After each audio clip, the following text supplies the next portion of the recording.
Parte 8. O caminho para a realização. A identificação correta. No caminho espiritual, a revelação e percepção da identidade correta é da maior importância, porque é através da realização deste princípio que o mundo todo acabará por entrar em uma nova era de vida. Muitos poucos, durante o seu período humano, vêm a conhecer sua verdadeira identidade, ou a identidade de seus amigos e parentes. Eles sempre vivem em um mundo de ilusão, como personagens em um palco. Há muito tempo atrás, Shakespeare escreveu: "O mundo todo é um palco, e todos os homens e mulheres são meramente atores. Nossa humanidade é mascarada, e nos escondemos através de nossas máscaras. Não só estamos nos escondendo de nós mesmos. Quando olhamos para os outros, a máscara que eles estão usando, chamada personalidade, é o que vemos. Nós o julgamos pelo que vemos, em vez de percebermos que, por trás da máscara de trajes, de personalidade e palco, está o eu real, ou a identidade real do indivíduo.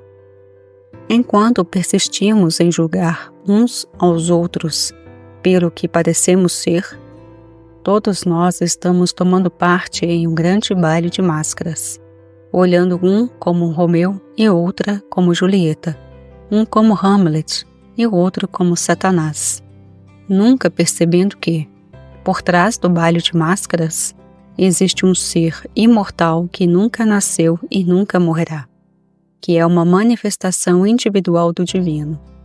Na medida em que a vida é vivida pela mente e pelo corpo, é impossível viver a vida de nossa identidade real e compartilhar a experiência radiante de comunhão uns com os outros, que vem quando vamos além do corpo e da mente de uma pessoa e atingimos o reino de sua alma. O homem é composto de 3 partes: alma, mente e corpo. A mente, como um fator de cura, sempre foi reconhecida por metafísicos que descobriram que, se eles podem manter a mente em alguma medida de plenitude, integridade e paz, então a saúde do corpo segue-se automaticamente. Mas um fator maior, a alma, deve ser levado em consideração, porque está na alma essa harmonia que é revelada e depois estabelecida na mente e no corpo. Se quisermos nos conhecer, teremos que descobrir a nossa alma. Se você deseja me conhecer, não acredite que você pode me conhecer sabendo como a minha mente ou o meu corpo funcionam. Você terá que comungar comigo na minha alma, e aí eu posso me revelar a você. Se eu quero conhecê-lo, tenha certeza de que não quero entrar em sua mente ou em seu corpo, mas comungar com a sua alma, e assim perceber que somos ambos filhos de Deus, membros da única família da casa de Deus. A identificação correta. A compreensão da nossa identidade espiritual vai resolver todos os problemas do mundo, porque com a identificação correta, os princípios da vida espiritual serão revelados. Estes princípios não podem ser revelados, no entanto, até descobrirmos a identidade correta e aprendemos a comungar com a alma, a sua alma e a minha alma. É dentro da alma que os mistérios da vida estão escondidos, e é através da alma que eles são revelados. Estamos vivendo entre 2 mundos, entre o mundo da mente e do corpo e o mundo da alma. E até que descobramos o reino da alma, não descobriremos o segredo da vida. Quando o Papa Paulo VI visitou uma prisão em 9 de abril de 1964, ele celebrou missa e deu a comunhão a centenas de prisioneiros, dizendo-lhes que ele não os visitava por qualquer razão romântica ou humanitária, mas porque ele viu neles a encarnação do Cristo. Ele deixou claro para os prisioneiros ali que o homem não é um pecador condenado ao inferno eterno, mas que, mesmo na degradação mais profunda, eles poderiam a qualquer momento despertar para a realização da plena dignidade de sua humanidade. Para os jornais, essa ideia não era notícia. O que era notícia para os repórteres era o Papa ter ido a uma prisão. Mas ele dizer aos prisioneiros que ele testemunhou a encarnação de Cristo no homem, mesmo em um homem pecador, isso eles foram incapazes de reconhecer como notícia de significado sem precedentes. Você pode imaginar o efeito das palavras do Papa sobre aqueles prisioneiros? Você sabe como é impossível, uma vez que você conhece sua verdadeira identidade, depois de ter testemunhado a encarnação no Cristo do homem, violar sua mente ou seu corpo, ou a mente ou o corpo do seu vizinho? Não nos é dado a nenhum de nós contemplar primeiro Cristo na nossa identidade, o que poderia fortalecer intensamente o ego. Então a nós é dado contemplá-lo em alguém, em outro, que não a nós mesmos. E então a luz começa a raiar. Deus não tem apenas um filho. Com essa percepção, a visão se amplia e de repente, nos damos conta de que todos aqueles em que eu perceber o Cristo, Jesus, João, Paulo ou Buda, eram todos homens como eu, até que a realização veio, e então o Cristo ficou evidente. Isso revela o Cristo vivo em nós. Então podemos dizer, e em mim também. O Cristo está encarnado em todos os homens, não somente na boa humanidade, mas também na humanidade má. O que conta é, algo dentro de nós guia-nos a uma pessoa que possa despertá-lo, leva-nos a um livro ou a algum ensino, de modo que então, apesar de nossos pecados serem vermelhos escarlate, nós somos restaurados. O real propósito de professores, livros e ensinamentos é nos levar de volta ao reino de Deus, dentro de nós mesmos, para que possamos ser ensinados por Deus e para que nossa identidade espiritual possa ser revelada. Ser instruído por um professor é certo, é como deveria ser, mas ninguém deveria passar a vida sentado aos pés do seu instrutor. Um grande problema do meu trabalho é evitar qualquer tipo de relação dependente entre eu e estudantes que vieram a mim ou que chegam a alguns de nossos professores. Alguns desses alunos, acreditando que os professores são inspirados por Deus, tomam a atitude de querer sentar e participar de sua luz. Isso é bom até certo ponto, mas no caminho infinito, nós não somos tentados a desenvolver algo por seguir, nem somos tentados a adquirir a fama ou acumular fortuna. Ao menos eu e alguns dos professores ensinados por mim, estamos tentando trazer os alunos à consciência de que eles têm tanto acesso ao reino de Deus quanto os seus professores têm. E isso, às vezes, até contra a pressão dos alunos. Se uma pessoa quiser fazer o trabalho de cura, ela pode tanto quanto qualquer um de nós. No caminho infinito, o professor age como instrumento para o despertar da mente de Cristo dentro do estudante. Tal trabalho atrai naturalmente apenas aqueles estudantes que querem e desejam estudar, meditar e receber ordenação pelo Espírito em suas almas. Nossos professores trabalham com o estudante, com 2, 6, 12 ou 100, mas não com as massas. As massas ainda não estão prontas para a dedicação de horas necessárias para alcançar essa mente, ou eventualmente sofrer a dor. A terra do leite e do mel ou a cruz. Por parte de muitos, ainda existe a crença de que, voltando-se para o caminho espiritual, eles descobrem a terra do leite e mel. Há uma tal terra sim, e eles bem podem estar no caminho para ela, mas só estarão nela depois de um longo tempo. É verdade que alguns estão pouco à frente dos outros, mas em sua humanidade, eles nunca podem se tornar bons o suficientes para entrar na terra prometida. É somente quando eles morrem para a sua mortalidade que eles podem entrar na sua cristandade plena. Uma coisa é eu reconhecer que o Cristo se encarna em você, e você compreender que o Cristo encarnou em mim. Outra coisa é chegar ao ponto de perceber que não existe um você e nem um eu, apenas a cristandade. Você está descobrindo, como todo mundo neste caminho, que há alguns passos dolorosos para chegar à terra prometida. O caminho para a coroa é a cruz, e isso não há como evitar. Problema após problema, nós vamos superando-os em nós mesmos e por nossos pacientes e alunos, até que eventualmente chegamos ao ponto em que os problemas não entram mais na nossa consciência, porque atingimos a cristandade. Mas até chegar a este ponto, é superar e superar, vencer e ultrapassar, até que ele venha certo como ele é. Ele é o Cristo encarnado em nós, quer sejamos santos ou pecadores. Até que se supere a boa humanidade, não se pode chegar à cristandade, porque a cristandade é um reconhecimento da verdade. Não há bom senão um só, que é Deus. Ninguém superou sua humanidade completamente em seu período terreno, e nem o Mestre. No Getsêmani, o Mestre ainda queria ter o cálice afastado.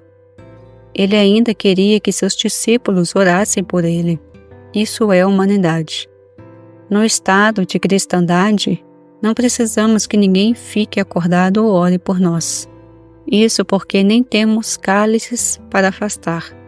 Enquanto houver um traço que seja de humanidade em nós, encontraremos ocasião para alguém orar por nós, e estaremos orando para termos certos cálices afastados de nossa experiência. A mudança deste mundo para o reino da alma é gradual. Para quem quer que alcance o Espírito de Deus, sejam igualmente santos ou pecadores, uma vez que se chega à realização de sua verdadeira identidade, sua cristandade é atingida.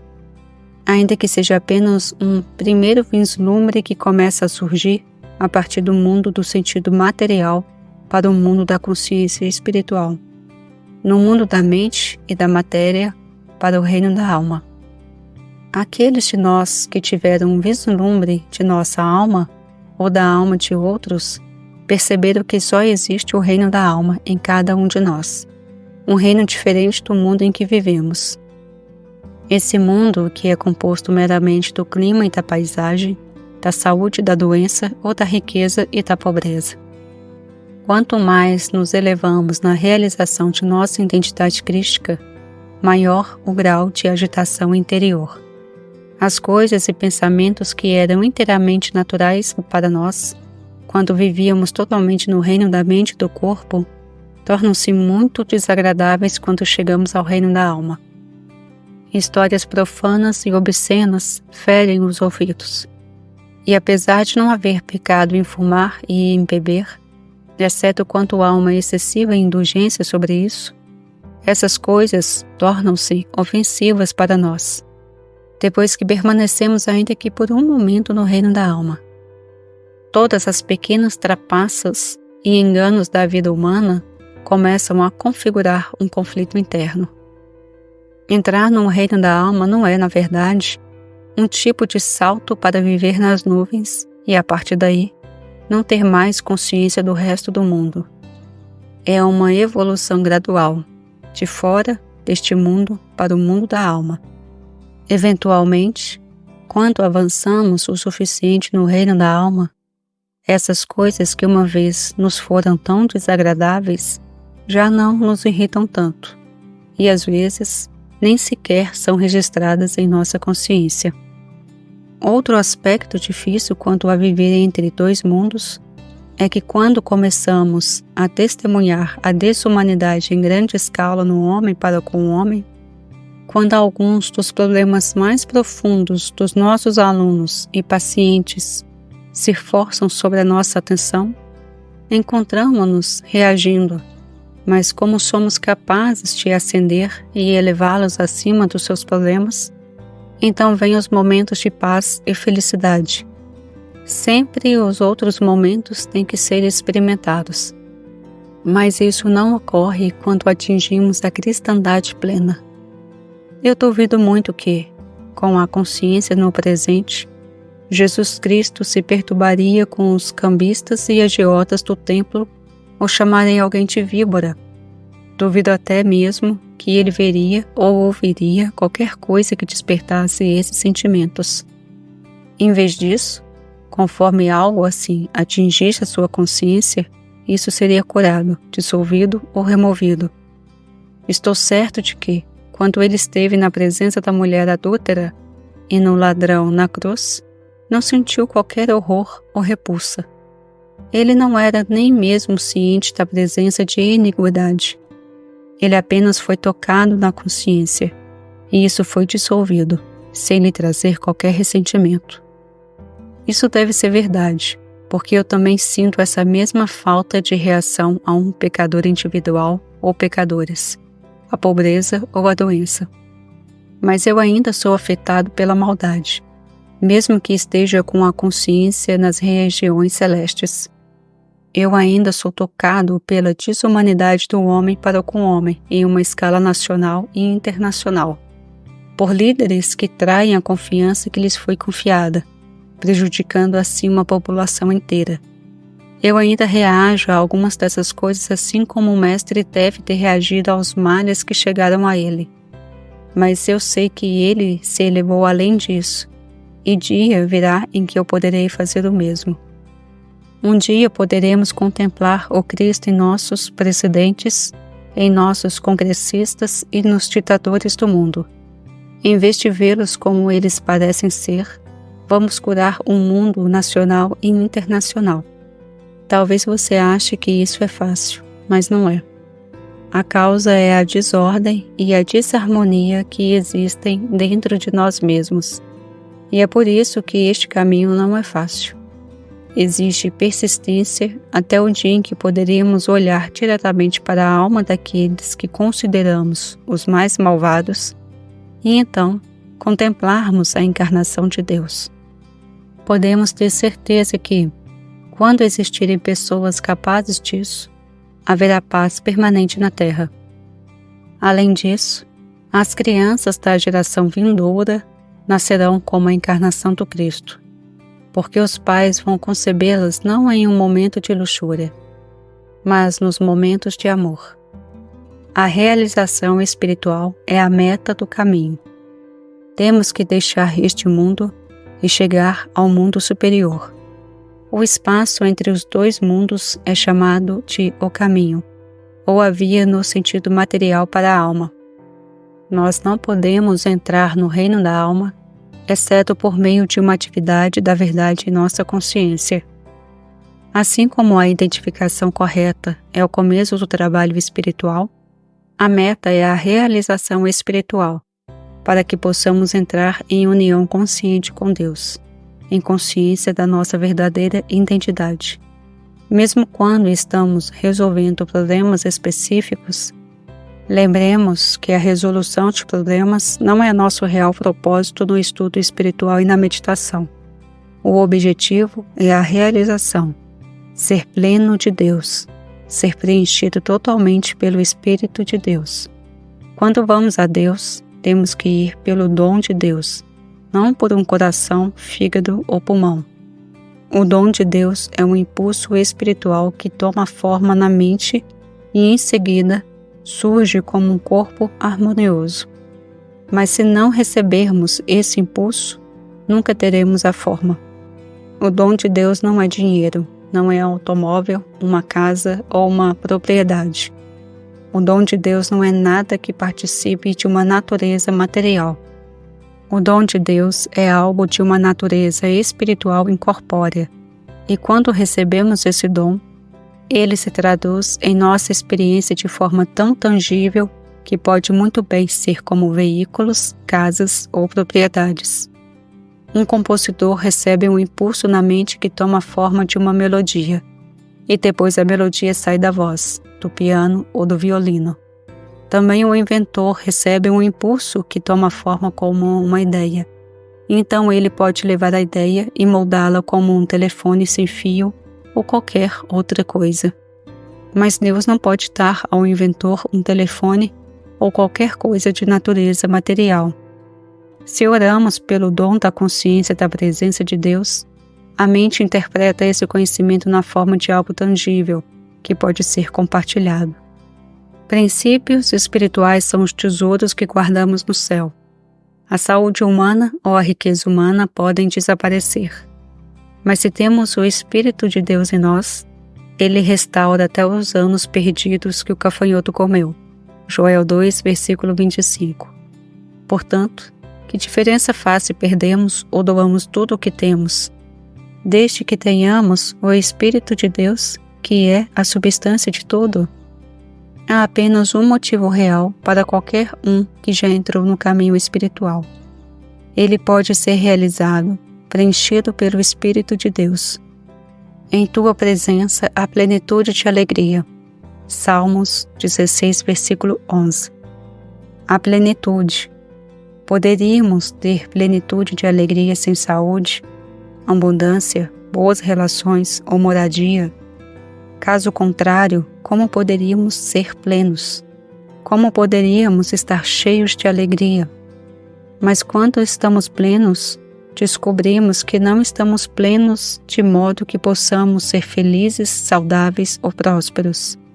A razão pela qual fomos preenchidos é que nós podemos compartilhar. Qualquer um que tenha sentido o Espírito de Deus sobre si ou tenha sido ordenado pelo Espírito, encontrou a sua própria realização.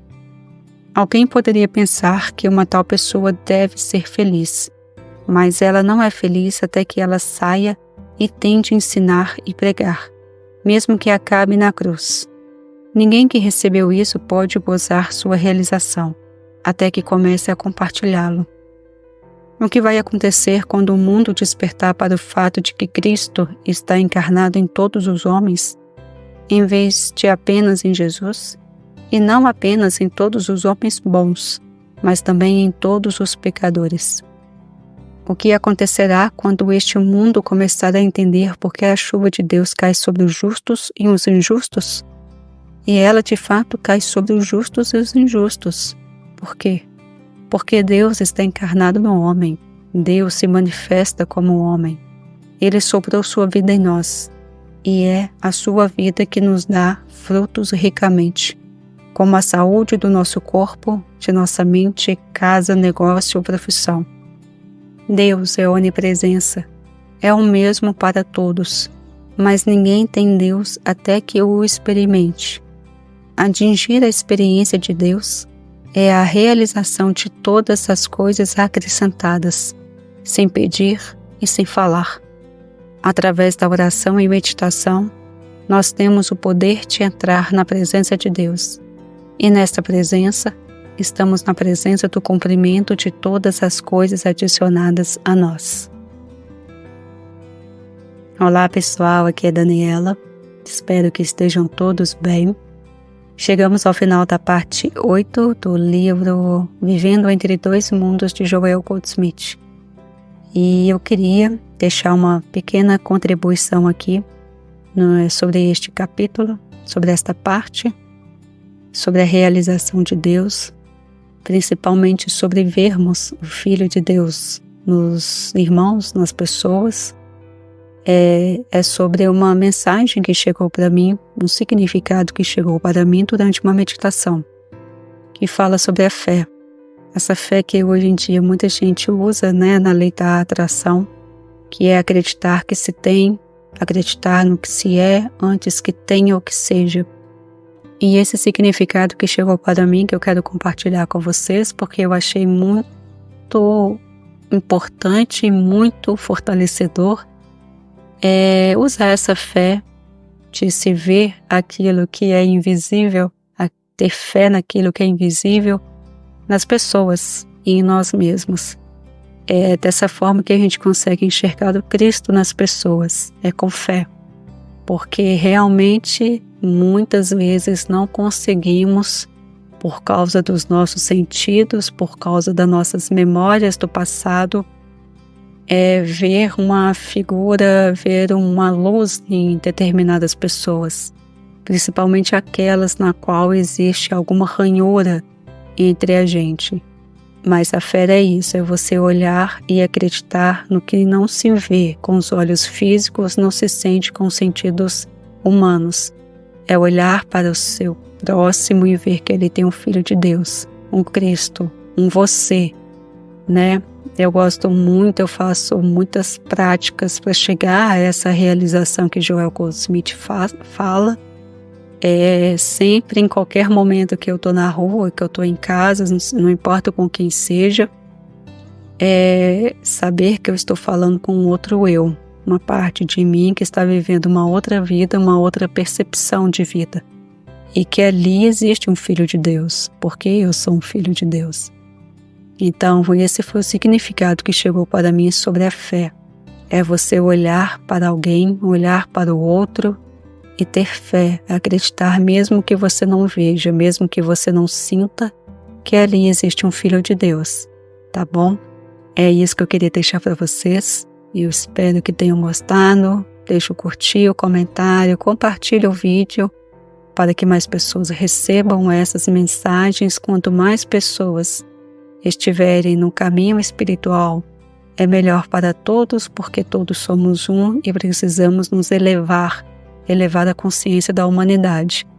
E quanto mais pessoas estiverem, maior será a corrente, tá bom? Se inscreva no canal se ainda não for inscrito e até breve. Tchau!